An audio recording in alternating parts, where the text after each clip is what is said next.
누가복음 9장 1절에서 17절 제가 같이 말씀 봉독해 올리도록 하겠습니다. 예수께서 12제자들을 불러 모으사 모든 귀신을 제어하며 병을 고치는 능력과 권위를 주시고 하나님의 나라를 전파하며 앓는 자를 고치게 하시려고 내보내시며 이르시되 여행을 위하여 아무것도 가지지 말라. 지팡이나 배낭이나 양식이나 돈이나 두보롯을 가지지 말며 어느 집에 들어가든지 거기서 머물다가 거기서 떠나라.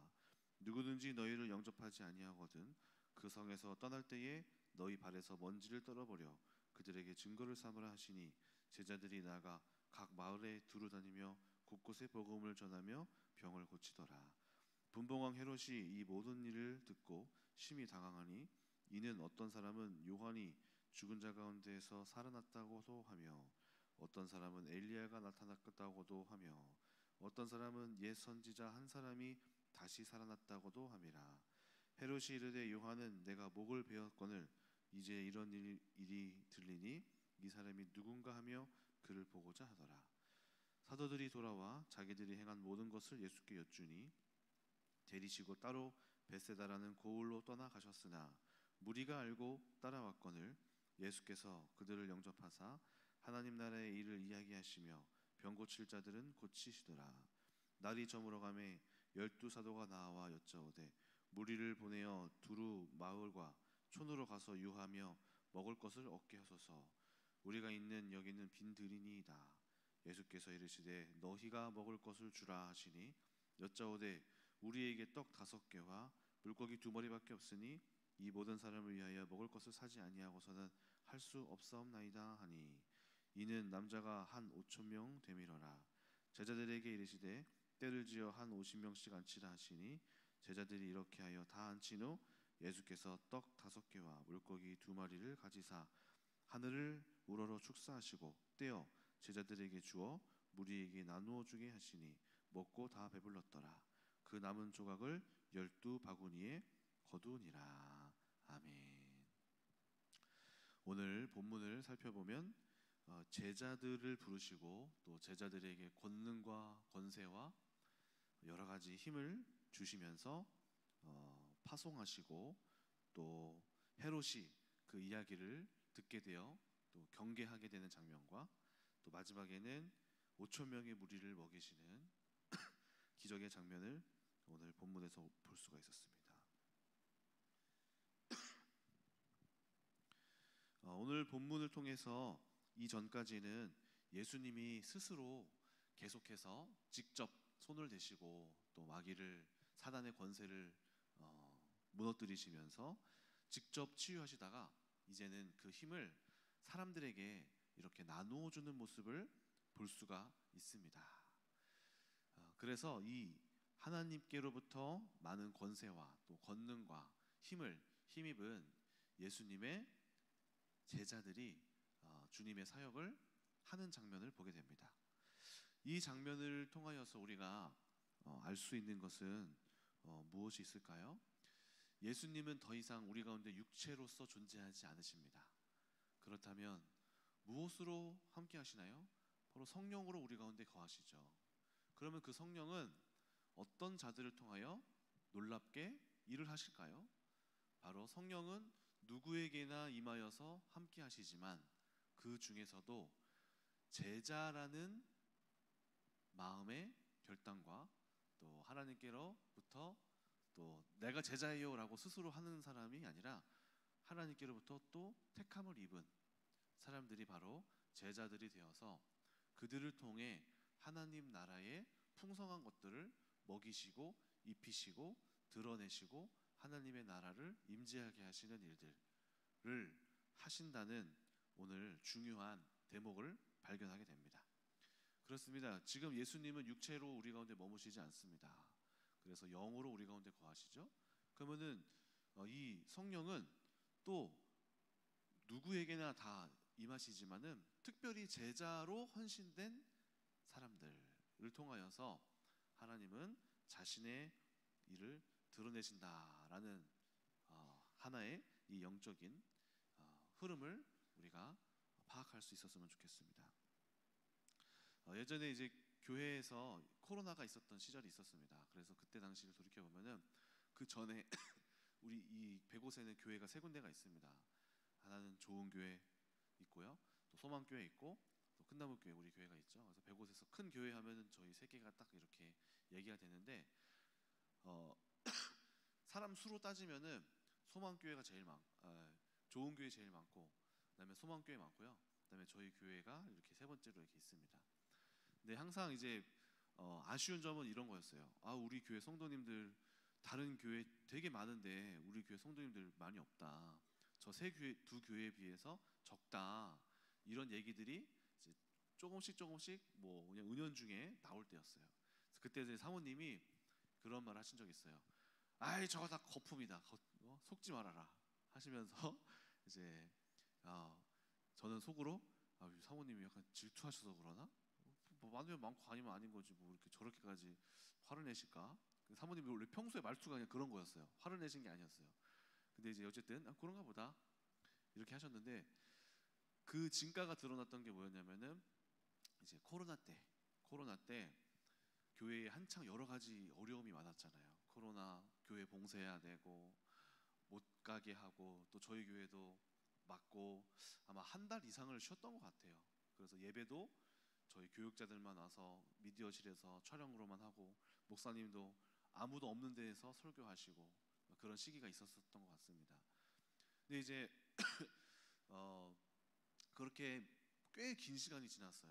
그러다 보니까 이제 오장로님이 다른 교회 장로님들하고 교류를 하시는데, 다른 교회 장로님들이 저 오장로님께 이렇게 얘기하신다는 거예요. 교회가 이제 큰 그런 시기가 지나고 회복이 돼서 예배에 드리러 오세요 이제 했는데, 교회에 많은 성도들이 나갔다, 안 돌아온다, 이런 말씀을 하는 거예요. 근데 이제 저희 교회는 그냥 그대로 그냥 쉬었다가 그대로 이렇게 돌아왔거든요. 그래서 그때 사모님이 하셨던 말씀이 떠올랐어요. 우리 교회 성도님들은 적어 보여도 마음 가운데에 하나님 앞에 저들보다 더 뿌리 내리고 신실하게 하나님 앞에서 세워진 사람들이 더 많다. 그렇게 말씀하셨던 것이 기억이 납니다. 제자란 무엇일까요? 오늘 성경에서도 항상 두 가지 부류가 나오는데, 무리가 나오고 제자가 나옵니다. 무리는 특징이 있어요. 무엇이죠? 계속 받아먹기만 하는 거예요. 근데 제자는 어떻습니까? 제자는 나눠주기까지 합니다. 그래서 좋은 교회, 훌륭한 교회, 하나님 기뻐하시는 교회는 어떤 교회일까요? 무리가 많은 교회일까요? 제자가 많은 교회일까요? 제자가 많은 교회가 강건한 교회고, 제자가 많은 교회가 든든한 교회가 되는 것이죠. 오늘 말씀을 보면은 첫 번째로 1절부터 2절을 한번 6절까지 보시면은, 예수님이 첫 번째는 우리가 발견할 수 있는 게 제자의 축복들을 볼 수 있습니다. 예수께서 12제자를 불러 모으사 모든 귀신을 제어하며 병을 고치는 능력과 권위를 주시고 하나님의 나라를 전파하게 하시고 앓는 자를 고치게 하려고 내보내시며, 그래서 6절, 제자들이 나가 각 마을에 두루다니며 곳곳에 복음을 전하며 병을 고치더라. 제자가 되었을 때 얻을 수 있는 축복은 무엇입니까? 바로 예수님이 하셨던 그 사역의 큰 권능을 제자들도 경험할 수 있다는 것이죠. 물론 예수님만큼의 예수님처럼 똑같이 한다라는 것은 제자의 하나님께서 선택하신 부르심의 크기에 따라서 다르겠죠. 그렇지만 우리가 제자가 된다고 하나님 앞에서 선택을 받고 또 그렇게 섬길 때 누릴 수 있는 축복들이 반드시 있습니다.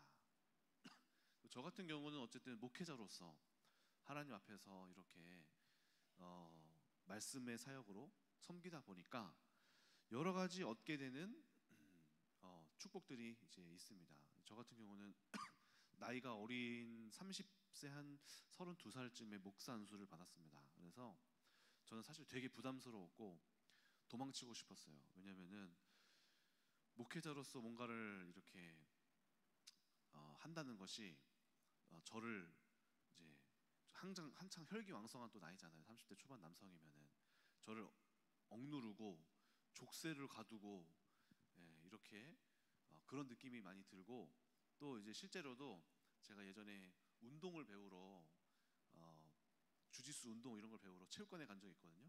그래서 처음에는 일반인들하고 얘기를 이제 많이 했어요. 불신자도 거기 많으니까 안녕하세요, 뭐 운동 이렇게 하시네요, 잘하시네요 하면서 얘기를 하다가 이제 저한테 이제 저보다 나이가 많은 분이셨어요. 제가 나이가 많으시네, 형님이시네요 얘기하다가 직업 얘기가 나오죠. 나이가 어떻게 되세요? 저는 뭐 경찰이었습니다. 그렇습니까? 당신은 뭐예요? 저는 이제 이렇게 말을 해야 되나 말아야 되나 해서 교회에서 그냥 일을 합니다. 그래서 교회에서 일을 해요? 그럼 뭐 전도서 뭐 목사님이에요? 저 목사입니다. 하더니 목사님 하면서 갑자기 친해지려고 하다가 뭐 거리를 두시는 느낌을 딱 드는 거죠. 그러다 보니까 이게 참 좀 이게 나도 목회자로서 사람들하고 친해지기가 어려운 부담이 되나 이런 걸 느낀 적이 있습니다. 그런데 그건 이제 그거고, 목회자로서 이렇게 살아가다 보니까 그런 불편함은 또 있지만은 축복이 또 있더라고요. 그것은 제가 이렇게 가끔씩 이렇게 설교를 하면서 들려오는 이제 성도님들의 여러 가지 은혜 받은 이야기나, 또 저랑 비슷한 또래들의 이제 청년들이 또 있었죠. 어렸을 때는 이렇게 같이 자라왔던, 뭐 비교하는 것은 아니지만은 감사하게도 그래도 목회자로서 섬기다 보니까 제가 하나님 앞에서 더 많이 다룸받고 더 많이 깨닫게 되고, 또 삶 가운데에서 하나님의 말씀이 성취되어지는 부분들이 목회자이기 때문에 더 좀 어린 나이지만은 있었다는 것. 그런 것들이 또 여러 가지 이 성도님들의 이야기로 전해주시기도 하고 또 이야기로 들려오기도 하면서 그런 삶 가운데에 축복들이 또 있구나 하는 것을 보게 됩니다. 그래서 저는 제가 그렇게 뭐 잘나서 그런 것도 아니고요. 단순히 딱 정말 목회자로 제가 가야 하는 길을 선택했기 때문에 남들보다 성경을 더 볼 수밖에 없었고, 대학을 가니까 동아리가 말씀 보는 동아리, 성경 읽는 동아리, 전도하는 동아리, 매 시간이 성경을 공부하는 시간, 채플 드리는 시간, 기숙사 돌아가면 선배들이 목회에 대한 이야기, 또 영적인 이야기, 친구 관계에서도 또 교수님들이 항상 해주시는 모든 삶 가운데의 이야기들이 신앙 안에서 풀어지는 이야기, 또 학교 전체 모임을 하면 기도 모임을 하고 막 이런 것들이 삶 가운데에 저에게는 계속 이루어졌기 때문에, 또 저도 하나님 앞에서 드린 시간들이 또 많았죠.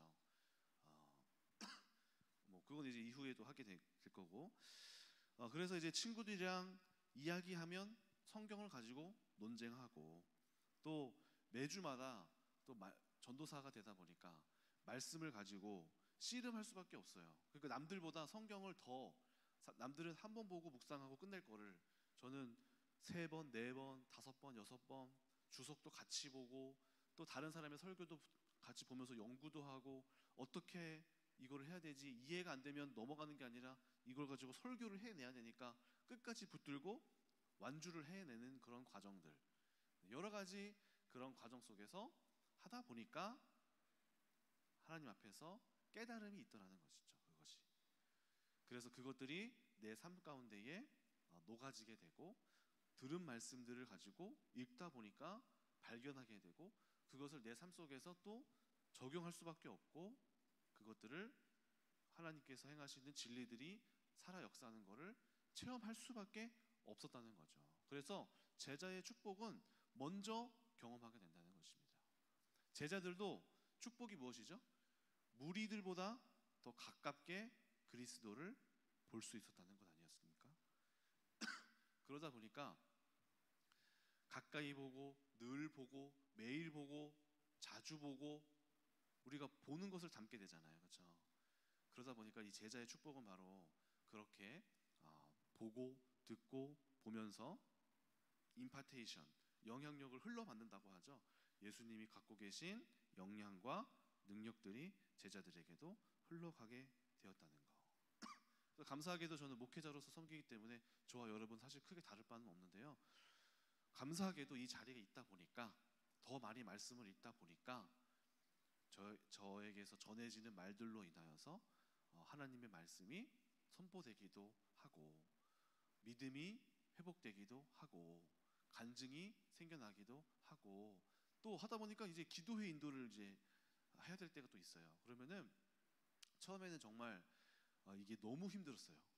기도회를 인도하는 해야 되는데, 제가 섬기는 대상들은 중고등학교 때부터 했으니까 그 친구들이니까 아무도 기도 주여 하면 저 혼자 하고 있어요.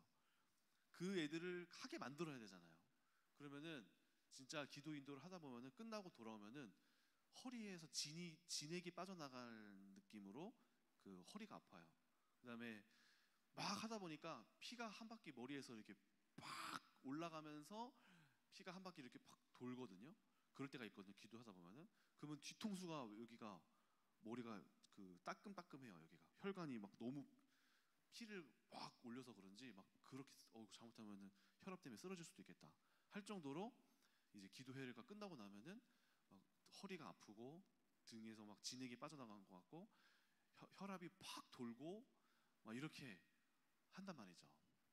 근데 감사하게도 그렇게까지 하면서 처음에는 이렇게 막 하면서 가다가 나중에는 이제 아이들이 정말 기도의 자리로 집중하게 되고, 기도 안 하고 옆에서 눈치 보면서 이렇게 아무것도 안 하던 아이들이 정말 두 손 들고 하나님 앞에서 무릎 꿇고 기도하는 것들을 보게 된다는 거죠. 그러니까 감사하게도 이제 하나님 앞에서 쓰임 받고 헌신하고 좀 더 일선에서 사역한다는 것의 축복은 이 제자들처럼 삶 가운데에 하나님 앞에서 그 하나님 나라의 놀라운 것들을 먼저 경험하고 또 나눠줄 수 있게 된다는 것, 이것이 제자들이 누리는 축복이 되겠습니다. 그래서 어제도 이제 제가 또 참여는 잘 못했지만 바빠서 또 교구장 미션홈, 또 부교구장 미션홈 이렇게 하면은 우리 교회 여성 성도님들이 대부분이잖아요. 그러면서 제가 이제 어제도 주차 때문에 잠깐 내려가서 디모데홀 이렇게 봤는데 빼곡빼곡 거기 다 아줌마들이 다 이렇게 기도하고 계세요. 그러면서 이제 나오시는데 제가 야, 여전사들이다, 여전사, 장교들이다, 장교. 야, 대단하다. 저분들이 이제 각자의 삶의 자리로 뿔뿔이 흩어져서 그 자리에서 정말 사단의 권세를 무너뜨리고 막힌 담을 허물고 그리스도의 임재를 가져오고 하나님의 나라를 회복시키는 장군들이구나. 저분들이 병사들이다, 놀랍다. 그런 마음을 또 갖게 됩니다. 그럼 얼마나 또 우리가 기쁜 일이 아닐 수가 없겠죠? 그래서 우리가 이제 제자가 된다는 것은 하나님 앞에서 군사로서 우리가 사명을 가지고 그 각자의 자리로 나아가서 하나님의 나라를 실현시키고 또 권세를 갖게 되고 기쁨을 누리고 변화가 되는 것을 가장 먼저 목도할 수 있게 된다는 것. 이것이 또 제자들의 놀라운 또 축복이 되겠습니다. 그래서 또 우리 예수님은 제자들을 많이 원하시고 제자들을 통해서 무리들을 먹이시기를 원해요. 그래서 저는 우리 교회의 중요한 방향성이 바로 평신도 제자화거든요.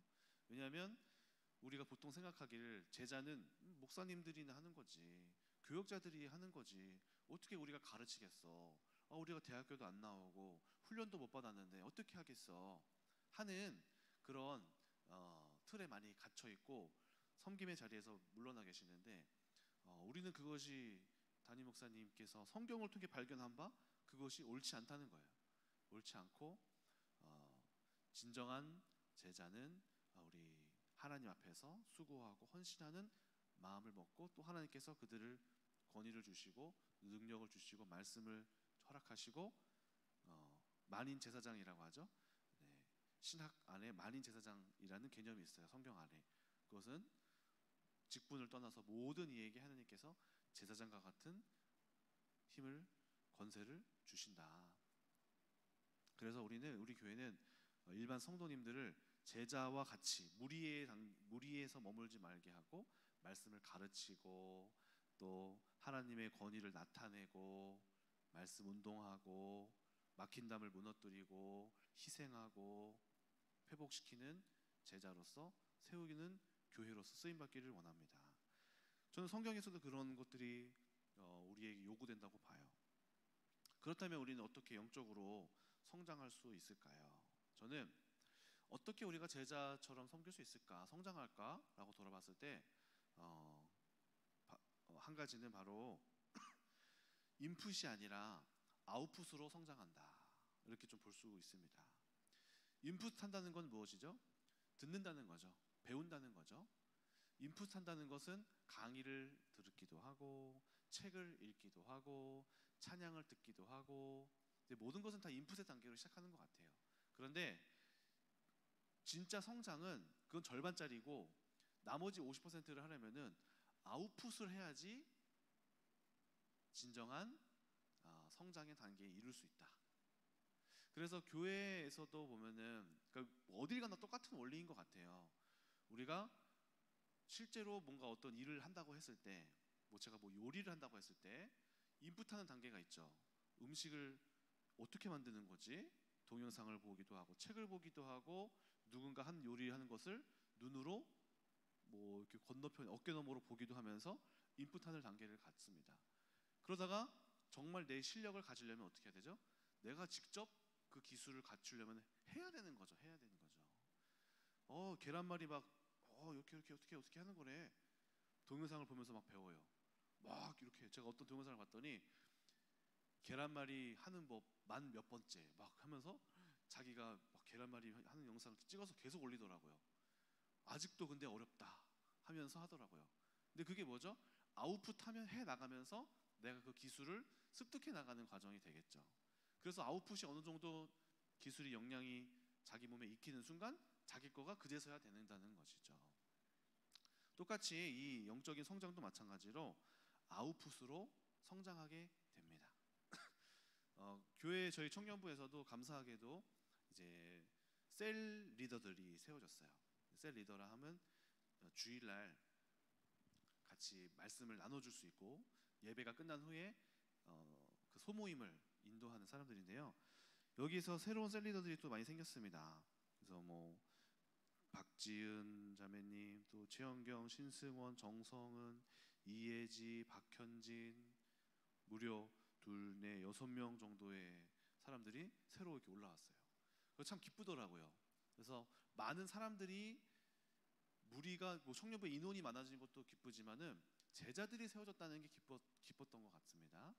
그래서 이렇게 자신들이 섬길 수 있는 사람들이 기뻤는데, 그 중에서도 이제 또 성장한 사람이 있는데 바로 이제 이정호 형제라고 있어요. 키 크고 잘생긴 친구가 있어요. 근데 이 친구가 처음에 신학교 갔을 때 제가 신학교 갔으니까 뭘 잘하겠지 하고 여러 개를 시켜봤어요. 그랬더니 자기는 못한다고, 안 할 거라고 하면서 학교에 가서 도망가고 안 올라오는 거예요.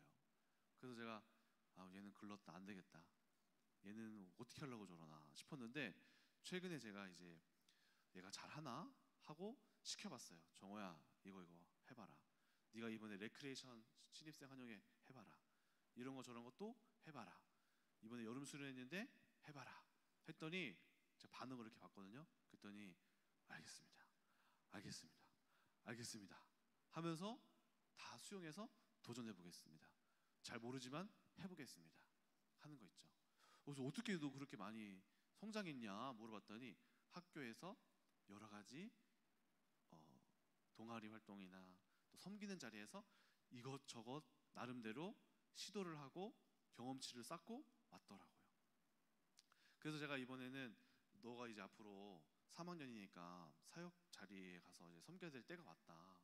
그래서 설교도 할 수 있어야 되고 여러 가지를 훈련을 해야지 네가 클 수 있다. 그래서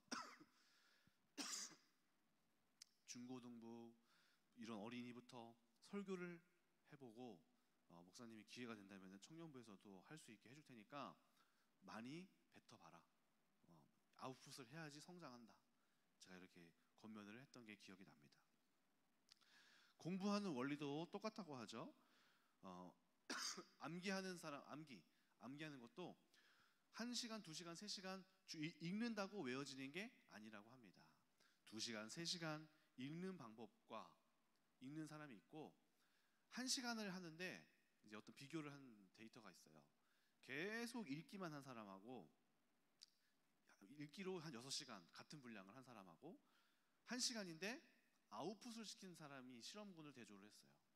그랬더니 6시간이랑 1시간 내일밖에 안 했는데 아웃풋을 한 1시간이 더 많이 외우게 됐다고 합니다. 아웃풋은 시험을 치러서 그것을 떠올리게 하고 생각나게 하고 퀴즈를 내고 섞어서 내고 막 이렇게 아웃풋을 시킨 거예요.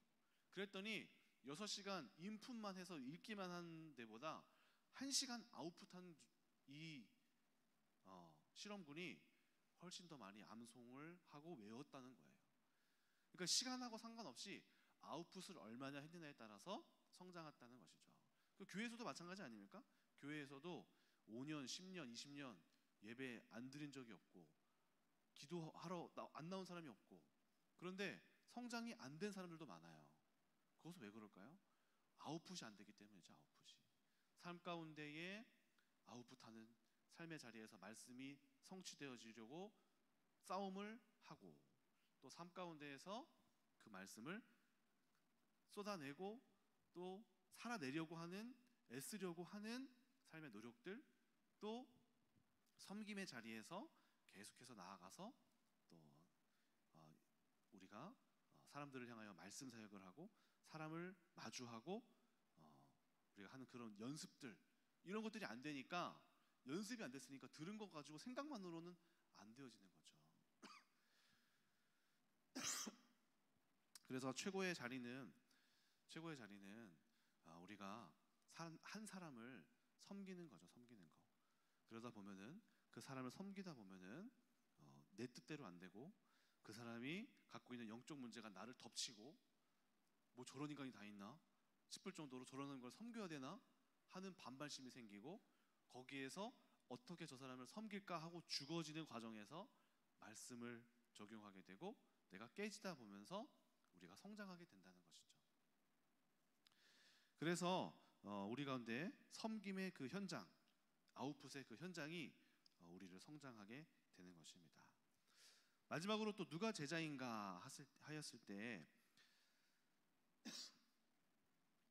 제자는 바로 10절을 보면은 사도들이 돌아와 자기의 행한 모든 것을 예수께 여쭈니, 이렇게 되어 있습니다. 제자는 누가 제자일까요? 바로 피드백을 받고 내 사역을 점검받는 사람이 제자입니다. 제자는 하나님의 권능을 받아서 자기 마음대로 무기처럼 뒤흔드는 게 제자가 아니에요. 많은 사람들이 내가 사역자가 되면은 내 뜻대로 이렇게 할 수 있겠구나, 권능을 발휘하겠구나, 권세를 발휘하겠구나 하면서 그것에만 이제 심취해서 나의 역량을 나타내고 또 영광을 받기 위해서 높은 자리에 올라가려고 하는 모습들이 있을 수 있습니다. 그런데 그것만 가지고 사역자의 자리에 도전하거나 그렇게 가게 하는 것은 큰 오산이에요. 사역자의 자리는 철저하게 자기의 자신이 없는 자리입니다.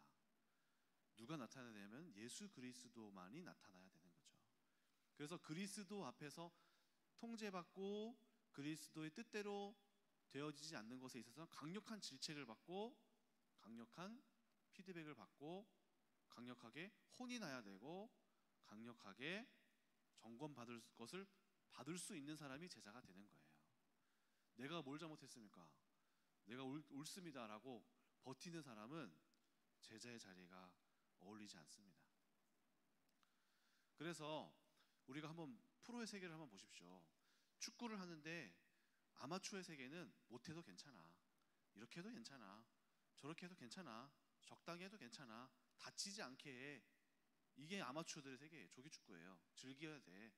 그런데 프로의 세계는 철저하게 자기 관리하지 않으면 도태되고, 철저하게 코치가 이렇게 해서 따라가, 네가 경기장에서 뛸 때 자기의 뛰는 모습을 볼 수 없기 때문에 너가 뛰는 게 조금 틀렸어. 이렇게 뛰면 안 돼.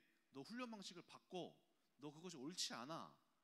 라는 이야기를 계속해서 듣고 수용하는 사람이 자신의 잘못된 행동을 교정하게 되는 거죠. 그래서 제자의 자리, 신앙적인 제자의 자리에 갔다는 것은 또 비슷한 맥락으로 바로 우리가 그렇게 티칭 받고 점검 받고 마치 오늘 본문에서 제자들이 예수께 나아가 내가 사역에 지금 하는 것이 옳습니까? 주님 제가 한 것이 잘한 겁니까? 하는 종의 자세로 피드백을 받고 하나님 앞에서 꾸지람도 받고 네가 이것을 깎여야 되고 이것이 옳지 못하다라고 들을 수 있어야지 제자의 자리에 가서 그 안에서 그 자리를 유지할 수 있는 것입니다. 평가받는다고 기분 나빠하지 않고요. 내가 어떤 평가를 받으면 내가 뭔가 잘못됐구나. 그리고 오히려 평가에 받는 것에 익숙해야 돼요. 뭐 우리 사람들 막 이런 거 있잖아요. 네가 뭔데 날 평가해. 이렇게 말하잖아요. 그것은 어린이의 단계예요. 어린이의 단계. 프로의 세계에서 네가 뭔데 날 평가해는 옳지 않습니다. 평가에 익숙해야 되고 평가에 예민해야 되는 거죠. 국내에서 한 대기업 CEO도 이렇게 말한다고 합니다. 훌륭한 사장은 문제가 있을 때 거울을 보지만 그렇지 못한 사장은 직원들을 본다. 그래서 남 탓하고 환경 탓하고 저들이 문제고 나는 멀쩡하고 하는 자는 도태될 수밖에 없고 제자리에 있을 수밖에 없다는 것이죠.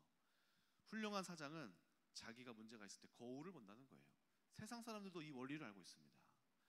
자, 하나님께서도 우리를 영적으로 계속해서 만들어 가실 때 하나님께서 어떻게 하시죠?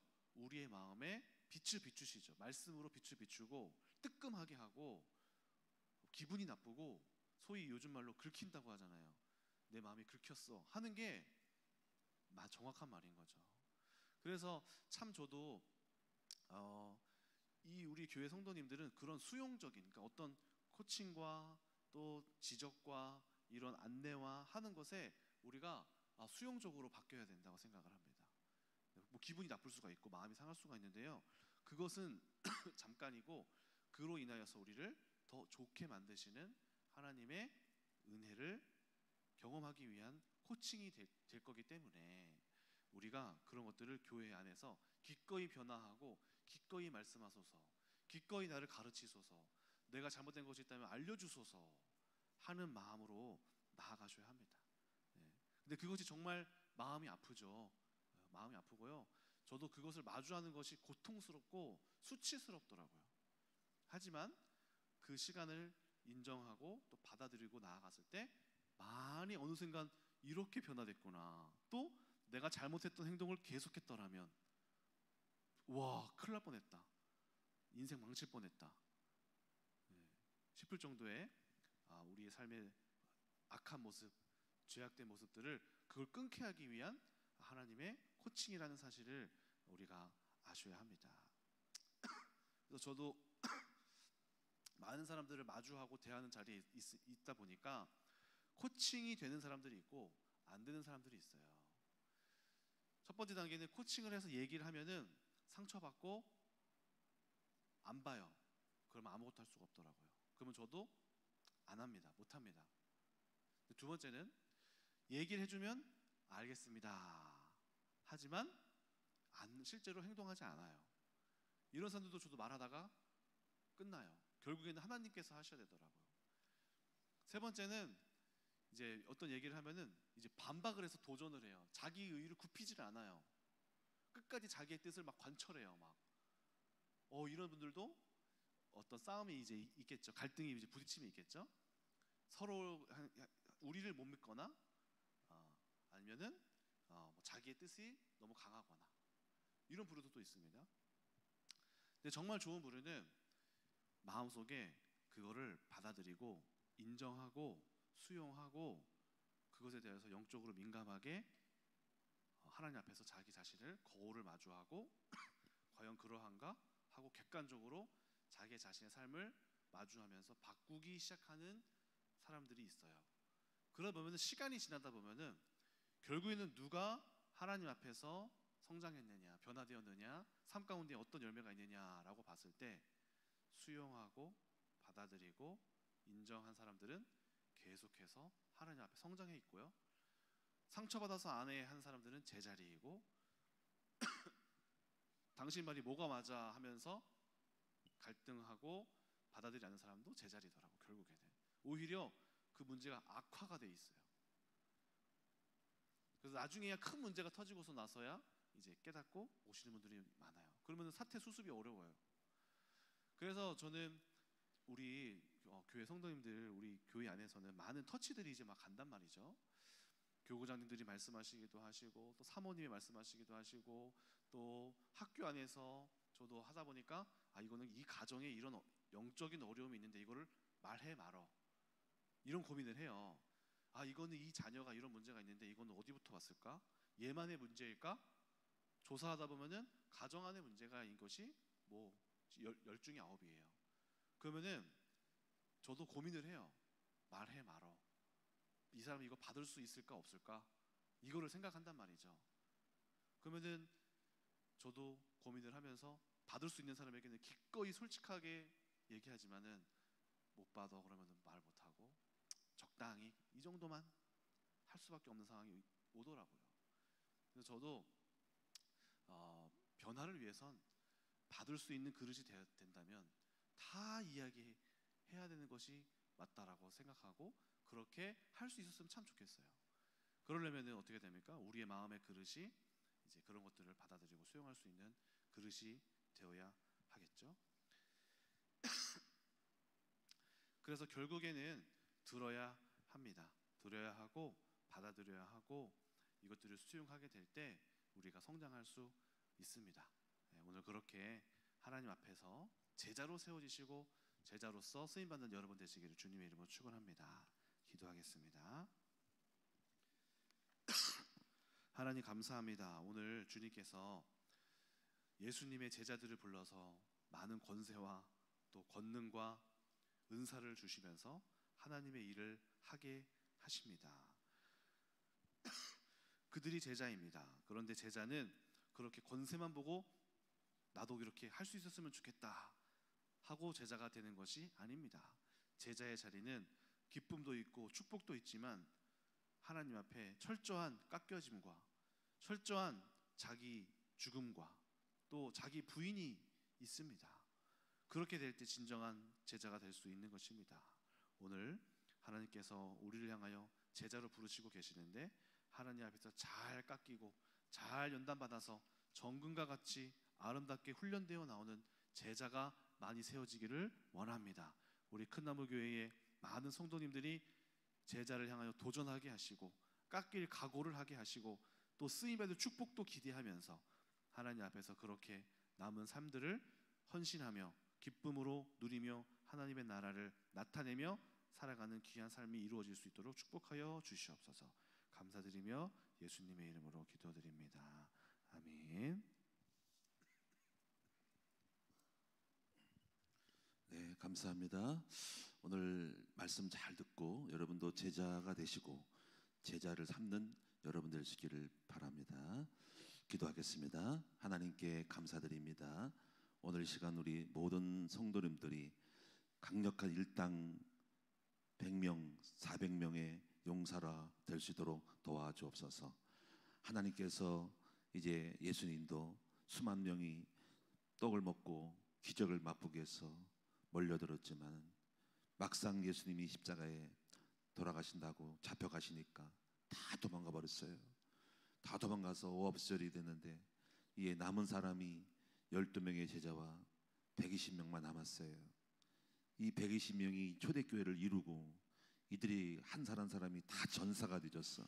현장에서 말씀 운동을 하고 그래서 120명이 이 초대교회를 세워서 결국은 로마까지 바꿔버리고 유럽으로 퍼져가지고 세계를 퍼져서 이 태평양 건너서 대한민국까지 왔습니다. 우리의 미래가 제자에 있습니다. 일당 100, 500, 1000을 감당할 만한 제자 양성하는 것이 결국 우리의 살 길임을 믿고 오늘도 우리 사역을 감당할 때 강력한 훈련과 그리고 현장의 아웃풋을 할 수 있는 아버지 인재들로 현장에 능한 자들로 만들어 갈 수 있도록 도와주옵소서. 오늘도 그런 마음을 가지고 오늘도 씩씩하고 담대하게 세상에 지지 말고 믿음을 가지고 나아가 현장에 하나님 나라를 세워나가는 우리 주의 용사들로 만들어 주시기를 원하고 기도합니다.